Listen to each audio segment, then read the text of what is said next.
right. We sent out a question bank. We will take some of the questions. I'm going to take a couple of them.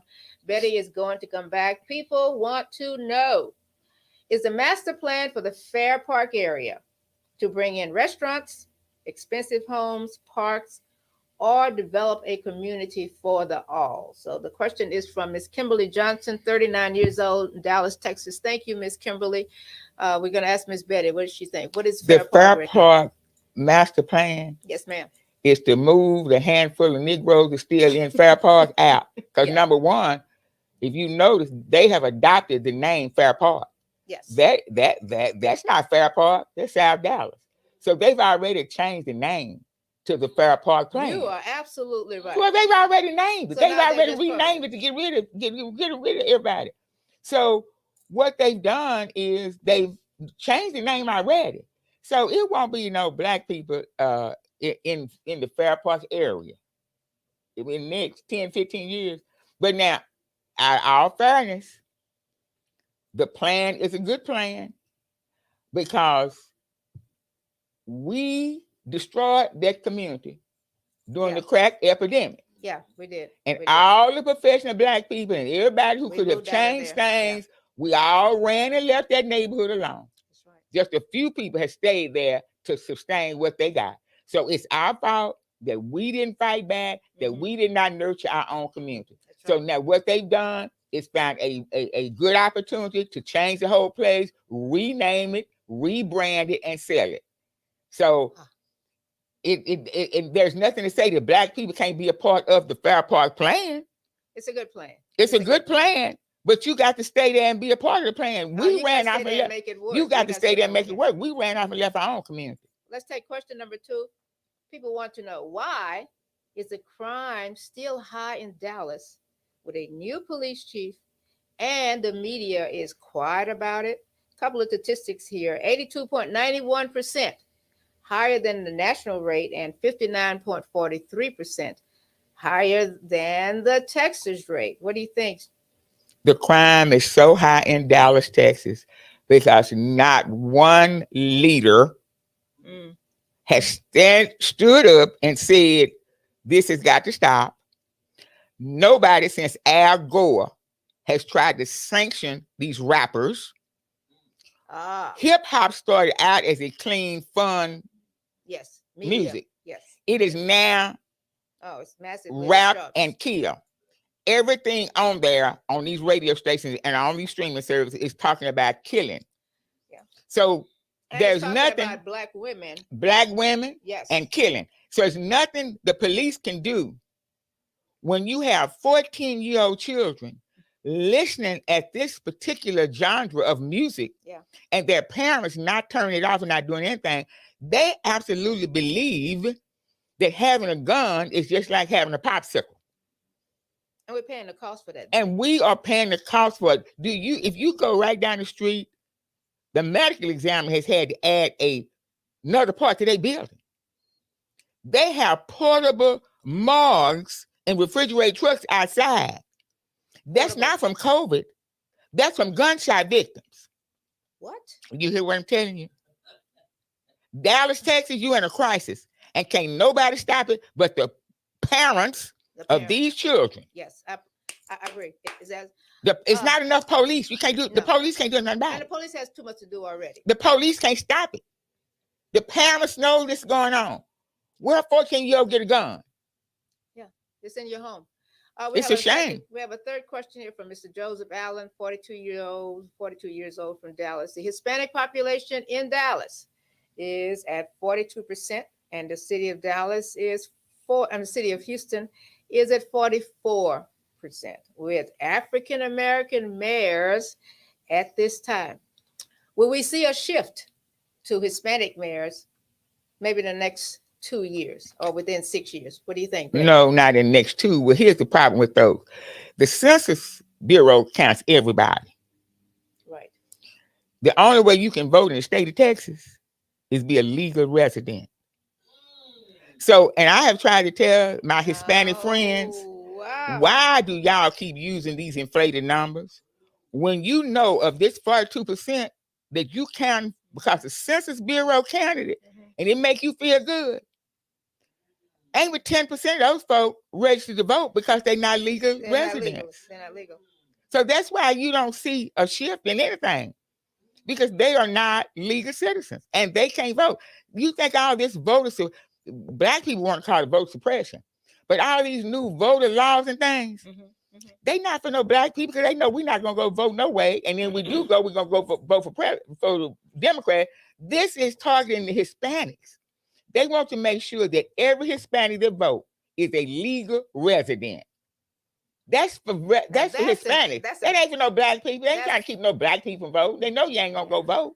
That's an eye opener, right? Yeah, they got to drag you out of the house and make you go vote. But they're trying to keep the Hispanics from voting. Laughing, but that is just one. But it's the truth. Shame. Since it's the truth. Told me I could cuss on this show. But it's just the truth. Shame. The Hispanics not going. They can't do anything because they're not legal citizens. And they have the wealth. We still want them here. They have the wealth. Absolutely. They have the wealth. They're buying houses. If they were not here, it wouldn't be not one hamburger. It wouldn't be nothing done if they were not here. Oh.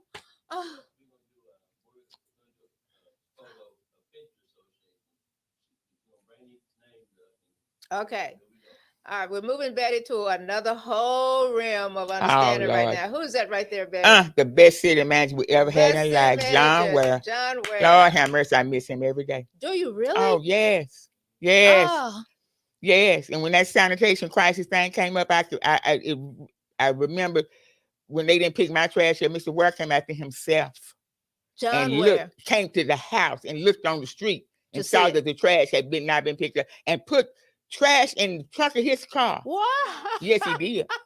Yes, he did. Now that's a politician for you. That's a real exactly. But he did. Comes out into the neighborhood. And then what? But he did. And I never forget. I didn't. That's when I found out he drove an old beat up Taurus. Yes. I didn't know what kind of car he drove. When I saw that car, I said, "That's your car." Yes, ma'am. His name was John Ware. Who is this? Oh my goodness, Mr. Finch. Fred Finch. That's great man. Civil rights attorneys, right there. Great man. Fought so many battles. He integrated over on the part of right over off of Hatcher Street back there. His wife, they integrated that street. Can't think of the name of the street. It was Hatcher. That the neighborhood right back there. Street, yes. They were some of the first blacks to move in over there. That's when they were bumming those black people for moving in that neighborhood. Mr. Finch, Mr. Finch and his family moved there. That is Molly Belt's father. Oh my goodness. Oh, Miss Craft. Is an icon. Yeah, Miss Craft. Oh, she integrated State Fair. And Mr. Lipscomb. Oh, I miss him too. We had the late night three-way. When they did the three-way, we had those late night calls and we would kill the ears of the world. But oh my goodness. We got together and we discussed it. Okay, that's right. And you that's got how together. And you weren't even a politician then. It was I was just and Diane Ragsdale and a couple of other people. elected, but we talked at night about what action to take. And we threw it around and we did a concerted effort to serve the people. See, I miss all of that. Well, who are we serving now? What is the problem now? We can't get together. Oh my goodness, there is the Newton. Back to media. We love our black media people. And he started out, Mr. Black, that paper was folded in his pocket.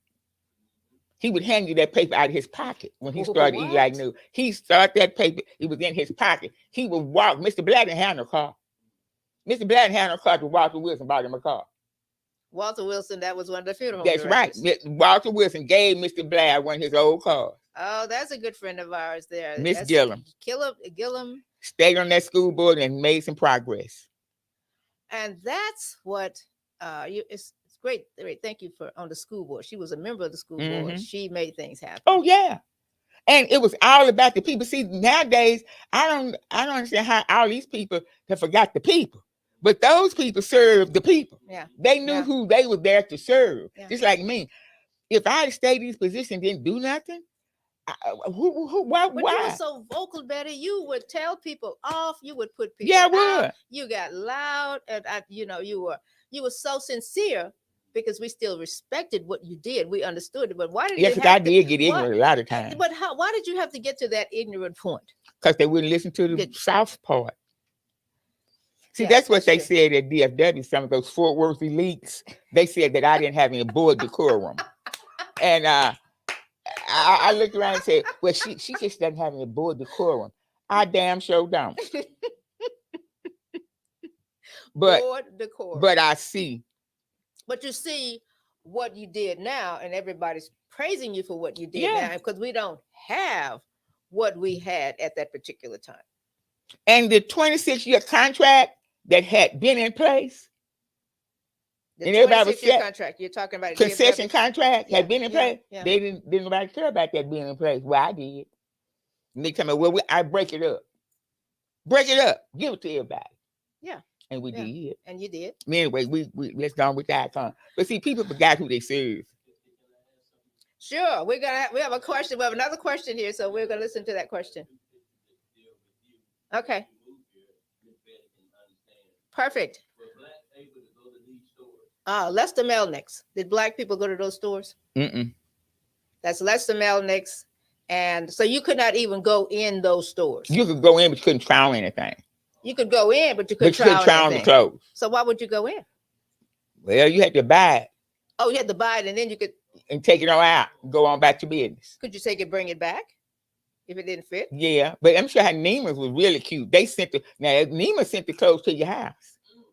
Oh yeah, Neiman's was sending the For clothes. those elite blacks. That, they would send because they sent the clothes to the house, and we could try them on and then send them back. But those other two stores they didn't send them to the house. But Neiman was slick; they would send the clothes to the house. Exactly. Yeah. Oh, they wouldn't see black people in the stores. Right. When did that end? I mean, when we had the money. Here's the thing that we don't think that was money in the black community. Oh, absolutely. That was money in the black community. Because they would send the clothes to the house, you bought them. So when they sent them to your house, you already had paid for it. No, you send them and try them on. If you want them, then you pay for them and you send back what you didn't want. But at least they trusted got the money. you. They trusted you to. Yeah. They just didn't want you to be seen. Like in Volks Brothers, we could go in. Now, one thing you could do, you could use the X-ray machine. They had an X-ray machine where you to do your size. Yes. You would put your foot in the X-ray machine. The X-ray machine would see how the shoe was fitting you. Betty, hold on. So I couldn't walk in and say I'm a size 10. No, you could walk in and you could see a shoe that you wanted. Okay. And then they would get the shoe, and then you could put your foot in the machine, and the machine would tell them what size shoe you need, and then they would give you the shoe. Oh. Yeah. Volks. Yeah, it was Volks Brothers at first. Then it became Cobra Volks. Woo! Yeah, this is a hot show, a hot topic show, and I am never at a loss for words. But this woman, because you couldn't try on clothes and Cobra Volks either. Oh, you had to try. You had to. But later on, after they integrated, I don't remember when. I guess when schools integrated. Mm-hmm. They integrated. Is when we started going into stores. But now it's interesting. Uncle Alto used to go in James K. Wilson. They wouldn't say nothing to him. They would fit him and do all kinds of stuff. Titus and some of the department. I remember going to Titus, and shopping, okay. and it was A. Harris, and then it was A. Harris and then Sanger Brothers. Then it merged. See, it was A. Harris, and then it was Sanger Brothers, and Sanger Brothers and A. Harris merged. Mm-hmm. And then Folders bought them out. My guest has been Betty Colbert, who's enlightening us and giving us a lot of the truths about who we are and why. Basically, she's telling us why there is such a fight against the critical race theory, why there's such a fight against putting certain books in certain schools. But here's what I'm going to ask you to do. Write your own story, and you can put it online. The one tool that we have now that God has really blessed us with, you can put that on the internet.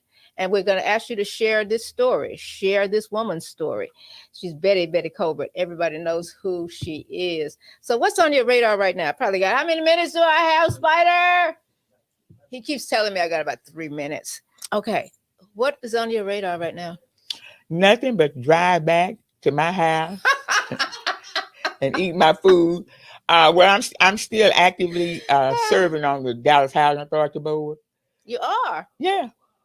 Mayor Johnson appointed me to that board. Are we going to get some new housing for low income, or they're going to remove them? What are they going to do? All in that one breath. You won't know. Well, I want you to come back. Well, what we are aggressively trying to do is to add to our housing stock, But in the meantime, we are trying to improve some of our older housing stock. Some of it's gonna have to Okay. come down, Mm. but everything that we take down, we're gonna replace. We're not gonna do like they did in the old time when they would demolish 200 some units and not bring them back on. Right. Right. But we don't have that much money available for new housing, for public housing. Somehow or the other, these new folk in Washington this thinks that the voucher system is better than public housing, but I know it's not, because everybody can't get a house that's got a voucher, because that's left up to the landlord's discretion as to whether he want to Wouldn't rent to get you. it or You not. can put any laws on the book you want to, but if I own something and you trying to get it, Mhm. there are ways around all of that. So I just think that public housing is better because it gives a person a level playing field. Okay. And public housing in some of the more expensive areas too. Is that still a part of the plan? That's still a part of the plan, but what hurts us there is that the land costs are so high. Mhm. See, they can Mhm. price you out because we have X number of dollars to spend. Okay. We not like private developers where he can spend much as he want to spend, but we are capped at how much money we can spend to develop a property. Okay. And the Okay. land acquisition is part of that. But I mean, we have like 90 some odd acres over off of Bath Street Now, when that you we said can we, who develop. is that, county or the city? Now, Dallas Housing Authority Dallas it Housing is a Authority. separate entity, Okay. but the mayor appoints the board. But it is a separate governmental entity. But the state passed a law that the mayor of the largest city in the municipal in the county appoints the housing authority board. So it is under Mayor Johnson's authority to appoint the housing authority board, but the housing authority operates Independently of the city or the county. Well, you just made me, since I've got just another, I'm going over time here, but all these homes we're building in the city, especially Mhm. the southern sector, Mhm. 300, $400,000 homes. Mhm. Is that gentrification or is that progress? It's progress for people who can pay that money. That's true. That's true. But where is the low income? Where are the poor people going?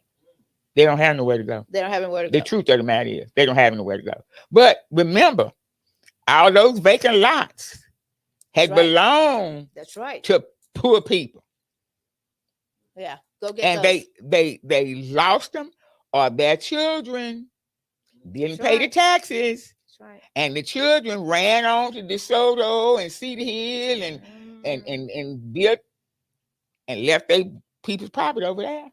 Yeah, that's right. So I can't blame you. It's hard, but that's what happened. That's the truth. Well, that's the truth. Just like the bottom. Yeah. Black people own the bottom, Yeah. but they don't anymore. No, we got another question. We're taking questions, and stay with us. Don't go away. Okay. Is it true that it was the largest project that wasn't a high rise in the nation at one time? Yeah, that's true. Because over there we had three different.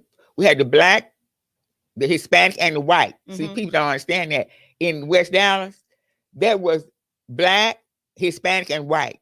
All in West Dallas. Right. In the And project. only a street separated them. Mm-hmm. Mm-hmm. They were segregated.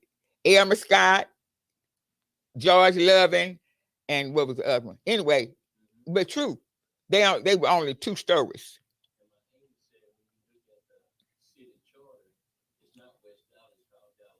Now they change. Well, see, Yeah. that's because Yeah. now it's being redeveloped.